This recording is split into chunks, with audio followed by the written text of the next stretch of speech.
পড়ছি অকাল প্রয়াত কবি সুকান্ত ভট্টাচার্যের দুর্মর কবিতা। আশা করি সময়ের সাথে কবিতাটি সাযুজ্যপূর্ণ হবে।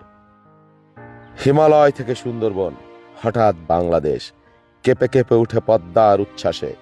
সে কোলাহলের রুদ্ধস্বরের আমি পাই উদ্দেশ, জলেও মাটিতে ভাঙনের বেগ আসে। হঠাৎ নিরীহ মাটিতে কখন জন্ম নিয়েছে সচেতনতার ধান। গত আকালের মৃত্যুকে মুছে আবার এসেছে বাংলাদেশের প্রাণ। হয় ধান নয় প্রাণ, এ শব্দে সারা দেশ আজ দিশাহারা। একবার মরে ভুলে গেছে আজ মৃত্যুর ভয় তারা। সাবাস বাংলাদেশ, এ পৃথিবী অবাক তাকিয়ে রয়।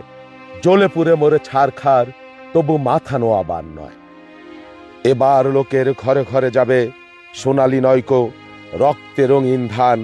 দেখবে সকলে সেখানে জ্বলছে দাউ দাউ করে বাংলাদেশের প্রাণ।